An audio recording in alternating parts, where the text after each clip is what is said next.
Hola, bienvenidos y bienvenidas a Perspectivas Democracia Bicentenaria, un proyecto del Colegio de Periodistas y Profesionales en Comunicación, junto con el proyecto ciudadano Voto CR, una producción maravillosa que llevamos también hasta la pantalla de muchas comunidades gracias a ese apoyo de medios de comunicación regional y por supuesto también de televisión abierta. Tengo la oportunidad de conversar hoy con don Greivin Moya Carpio y vamos a hablar sobre ese ideario fundamental. ¿Cómo está, don Greivin? Muy bien, muchas gracias. Aquí a la orden suya, como siempre. Don Greivin, la Costa Rica Bicentenaria recogió un montón de experiencias sociales que hoy verdaderamente para nosotros es muy importante. Usted es un fiel reflejo de eso. Usted me decía que hizo escuela pública, colegio público y universidad pública y eso le hizo ratificarse como un periodista de trayectoria. ¿Cuál es para usted el logro más importante de esa Costa Rica Bicentenaria? Vea, a mí me parece que ese es uno de los logros más importantes. Por supuesto que hay muchos lunares, ¿verdad? Pero hay cosas que se pueden corregir. Y precisamente por ese reflejo de que muchos añoramos esa educación pública de calidad, ese sentimiento de solidaridad, que no se pierda, porque yo creo que eso hay que rescatarlo.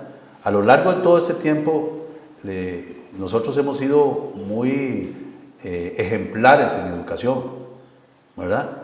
Y eso no lo debemos perder. Yo creo que la educación pública hay que fortalecerla a tal nivel que nos sitúe en aquel tiempo en el que había maestros de calidad, profesores de calidad, funcionarios de calidad preocupados por la instrucción pública, por la educación pública y eso yo creo que ha venido a menos y eso tenemos que rescatarlo.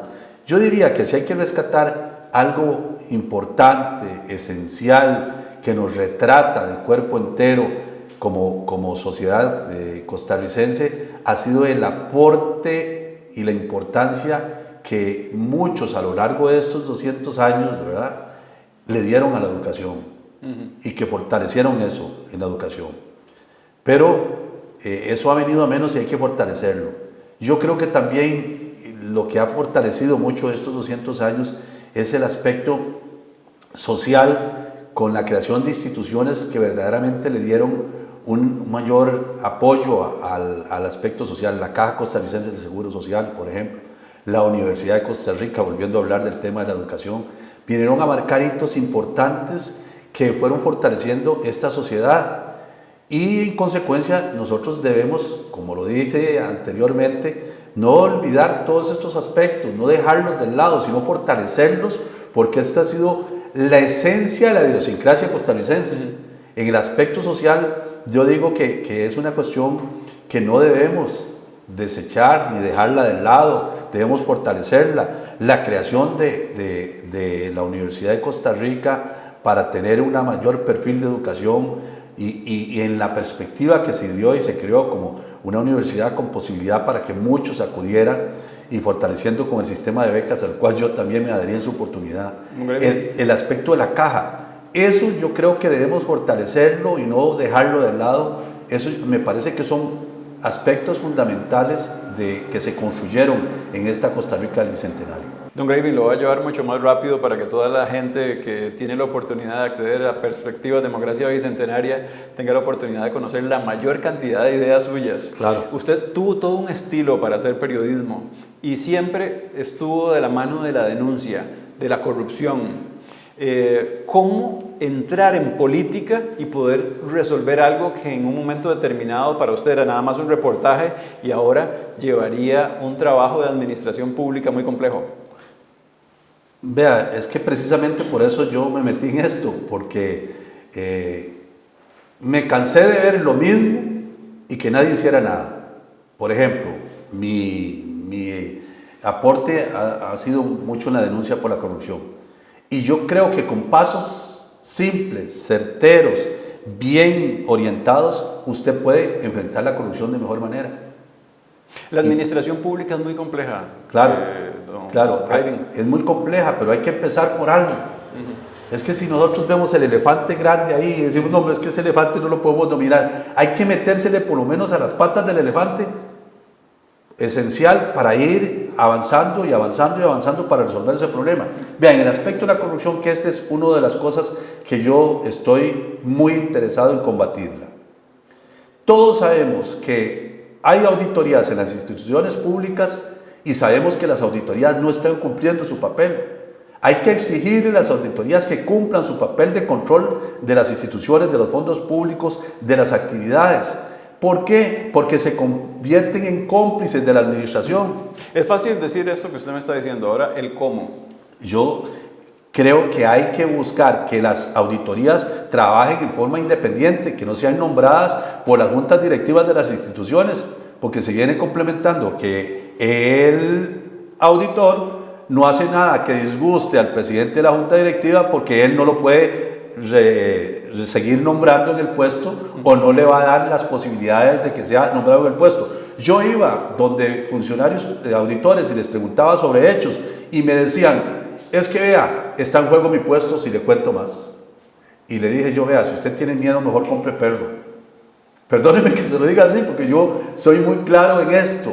Es que si usted está desempeñando una función de auditor, usted sabe que tiene que hacer ese tipo de cosas. Y no en vano, yo con mis denuncias tuve tantos problemas que estuve en peligro hasta mi vida. Anduve con protección por las denuncias que hacía yo.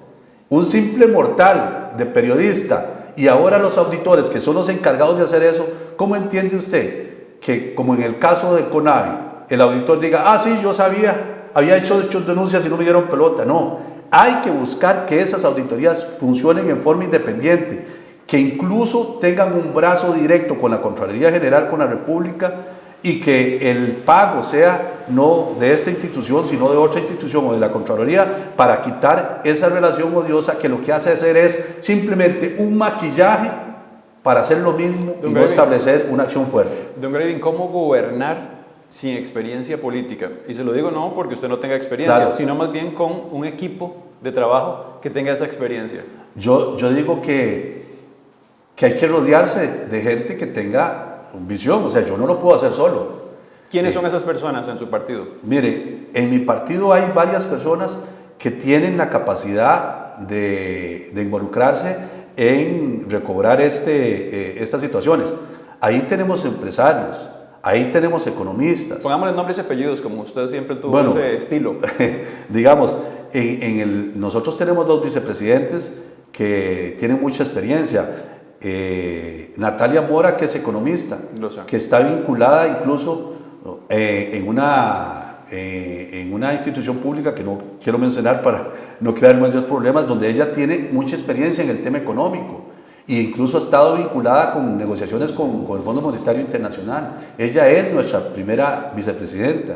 Y en el otro ámbito está... Más empresarial está Alberto Rodríguez Valdí, quien es una persona muy vinculado con el aspecto turístico, que para mí es esencial, por lo menos para recuperar los puestos perdidos con la pandemia, que se restablezca mediante el turismo esos puestos perdidos o la mayoría de ellos.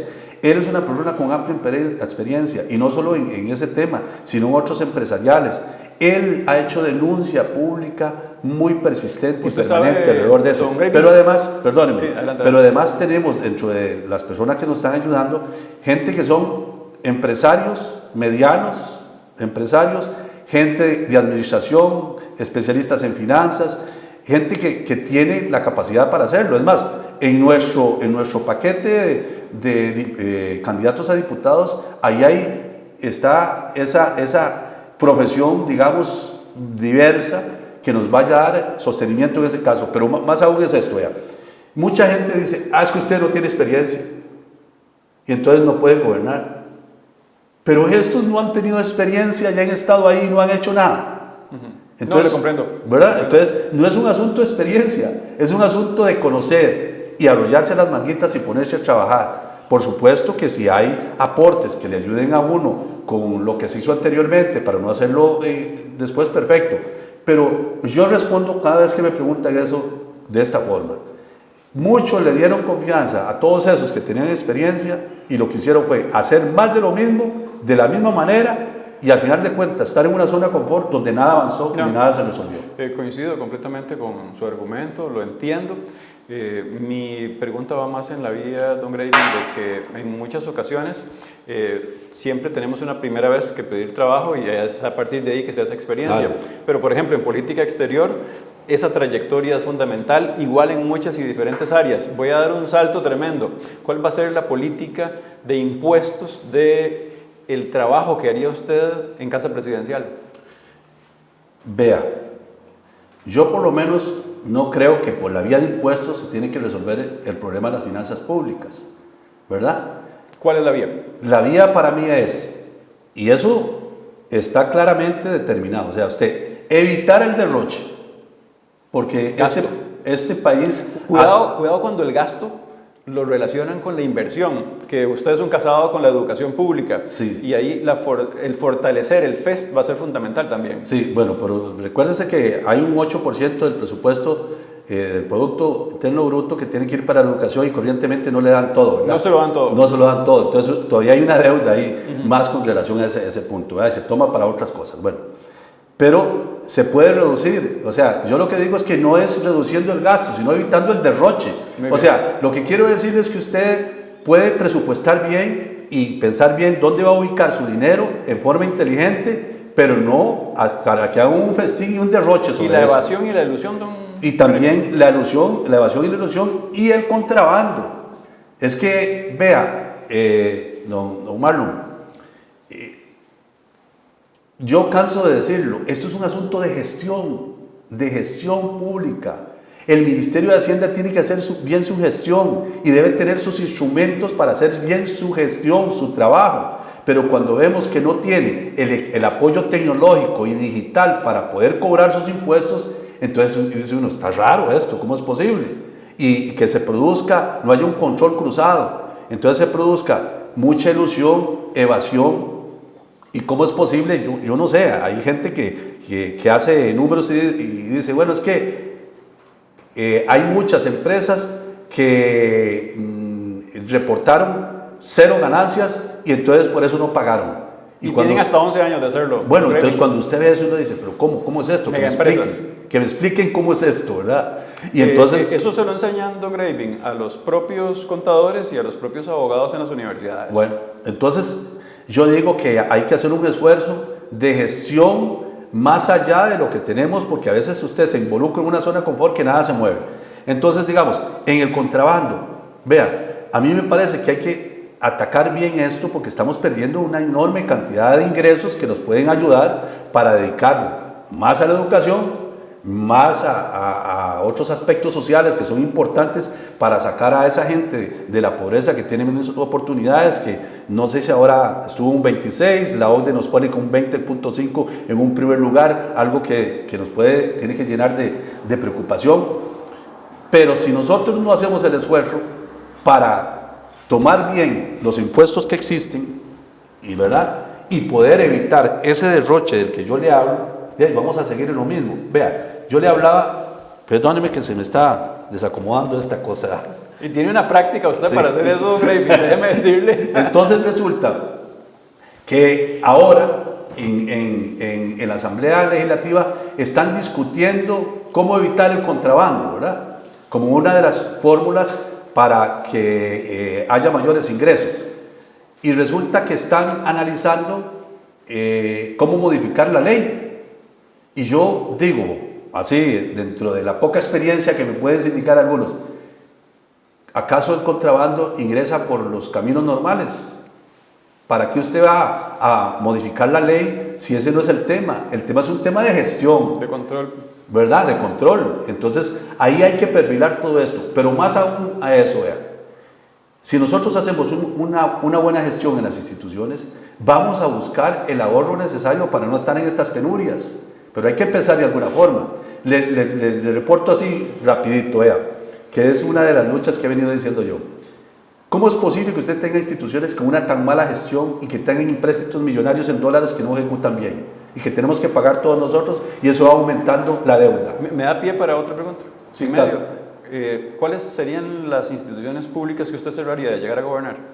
Bueno, es que esto hay que hacer un análisis. Yo no es que voy a cerrar por cerrar. sino es que si cabe dentro de la reducción del gasto, ¿verdad?, hacer un Estado más delgado, podríamos pensar en cuáles instituciones están haciendo una doble función, ¿verdad? Incluso por eso yo pienso que es importante hacer una auditoría externa de ciertas instituciones para ver cómo están funcionando. Y si es importante reducir estas instituciones porque hay una doble función. Le pongo este ejemplo. Yo estoy muy preocupado por el tema de la vivienda. Entonces, en el tema de la vivienda, yo creo que también ahí hay que mejorar la gestión. No es posible que usted tenga un BAMBI, que esté limpo, el Ministerio de Vivienda, las mutuales, todas resolviendo el problema de vivienda. Y hay 480 precarios desde hace 15 años o más que no se les da la posibilidad de erradicarlos. Y hay un fondo especial para eso.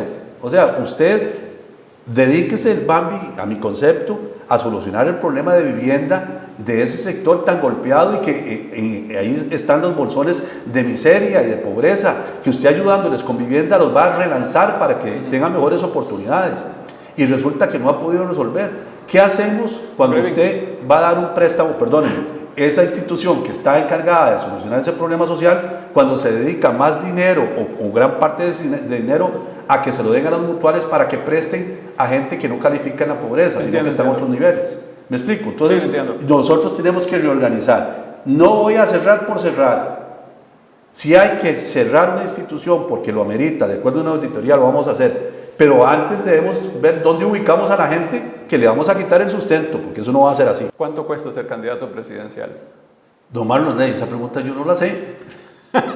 Yo no la sé, porque yo lo que sé que cuesta mucho en tiempo, en dedicación. ¿En monedas blancas? En monedas blancas, en plata, en dinero, yo no sé, porque yo le digo, nosotros somos un partido nuevo, pero y nos hemos metido con la idea de que la gente colabore. Usted puso toda su credibilidad, don Gravy. Ajá, bueno, eso no es dinero, eso es... No, lo sé, pero las personas que confiaron en usted tienen que poner la plata para el baile de alguna manera. Claro, vea, y nosotros lo estamos haciendo en forma responsable, y por eso es que no estamos haciendo grandes campañas a nivel de mercadeo y todo esto, porque no tenemos recursos. Ese es un desfase que tiene este lugar donde estamos haciendo la entrevista es un lugar hermoso, grande, inmenso.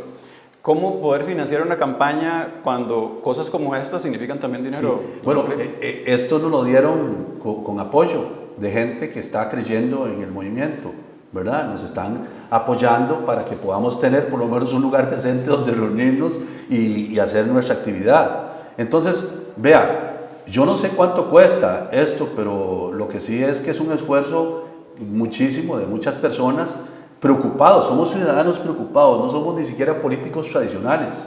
Somos ciudadanos preocupados de la situación que lleva el país y la situación en que nos han metido durante muchos años los mismos haciendo lo mismo, ¿verdad? Entonces, por ahí vamos.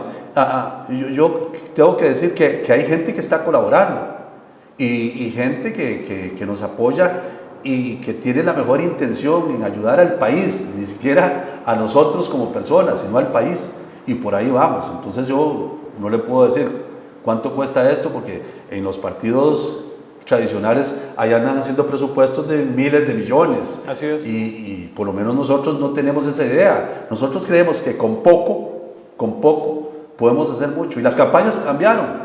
Ya ahora usted puede hacer mucho por las redes sociales y no cuesta tanto. Así es. Entonces incluso yo estaría pensando en que ese aporte estatal para las campañas políticas debe reducirse aún más, porque ya las campañas cambiaron. Y yo estoy incluso pensando en que si se pudiera, porque la ley lo favorece, renunciar en parte a nuestra deuda, si podíamos tener política, porque eso daría una buena lección de que estamos identificados con la situación que está pasando el país y la sociedad costarricense como un tal, que tenemos un derroche de recursos y una deuda altísima que abarca casi el 70% del PIB, y esto es alarmante.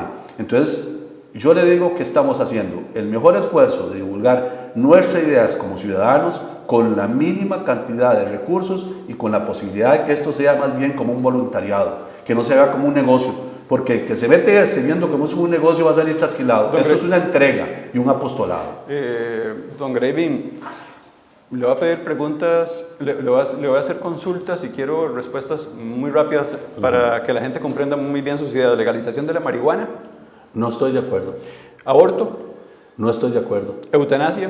No estoy de acuerdo. Explotación de petróleo y oro. Estoy de acuerdo con el oro, si eventualmente podríamos hacerlo en una forma científica y equilibrada con el ambiente. Petróleo, entonces no. El petróleo no. Ya hemos visto que el petróleo por sí son unas energías que ya van... Coincido completamente con usted. Van en decadencia y la visión nuestra debe ir más allá. ¿Gas natural? ¿Perdón? ¿Gas natural? No, es que eso está paralelo al oro, al petróleo. Al petróleo. Donde hay petróleo hay gas natural, entonces para sacar uno u otro siempre va a haber un... ¿Tren eléctrico? ¿Perdón? ¿Tren eléctrico? Vea, yo con el tren eléctrico no estoy de acuerdo, porque creo que es muchísimo dinero el que se está invirtiendo y yo no tengo claro el panorama de verdaderamente si eso cuesta eso. Tenemos un menú inmenso de personas que quieren gobernar, 27 candidatos hasta el momento, don Gravin, fiel a su estilo, me gustaría que me pudiese decir quiénes cree usted que no están aptos para llegar a gobernarnos. Aquellos que tengan otro interés que no es el de ayudar y del bien común, aquellos que no tengan el interés claro de que esto es un servicio y que es un apostolado, aquellos que crean que esto simplemente es un ego inflado por llegar al poder para visualizar negocios entre el Estado y la empresa privada. Esos creo que no están aptos para gobernar. No le puedo decir, pero si algunos tienen esas intenciones, yo creo que desde esa perspectiva eso no funciona y por eso estamos como estamos, ¿verdad? De llegar usted a una segunda ronda, porque es muy posible que eso llegue a darse, don Gravin, ¿ve alguna compatibilidad con algún otro partido político? Yo siempre he tenido las puertas abiertas y siempre he sido un demócrata en esencia. O sea, si usted tiene afinidad con mi pensamiento y con mis postulados, pues en buena hora. Esto es una función de equipo. Se la cambio. ¿Hay algún partido con el que usted no sienta entonces ningún tipo de compatibilidad? Con esos partidos tradicionales que no han resuelto mucho, yo no siento mi empatía. Si hay algún cambio en sus posiciones y si yo noto una posición seria, responsable, por supuesto que vamos caminando en ese sentido.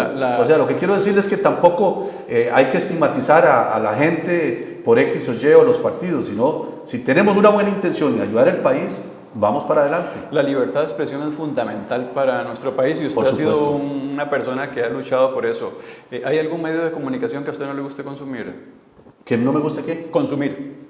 No.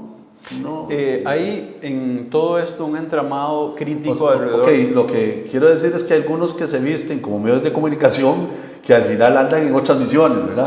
Sí. Si lo vemos con la perspectiva de medios de comunicación responsables, profesionales, con personal capacitado, etcétera, pues yo no tengo ninguna... ¿Qué opina de la colegiatura, don Gravin?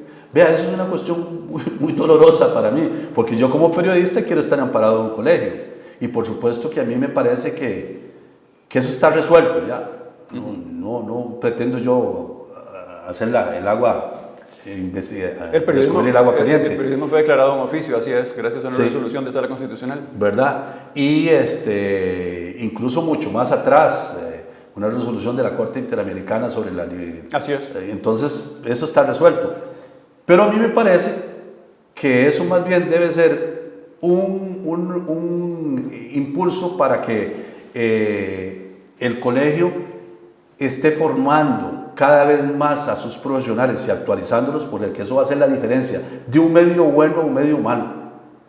El contenido, la profesionalización, la capacitación, la actualización, esas nuevas tecnologías, ir adelante en esa proyección, planificar para el mañana, no quedarnos rezagados y decir, esta caramba es como un oficio y nosotros no somos profesionales y no nos ven como tales. No, yo creo que esa debería ser el mejor impulso para decir, mire, cerremos filas, porque no puede ser que el estudio que tuvimos en la universidad se deseche, digamos, no, más bien todos esos con una formación clara, contundente y profesional, vamos a estar más garantes de dar una información de calidad a las personas y de fortalecer los medios para que tengan una diferencia esencial sobre aquellos que no son profesionales en comunicación.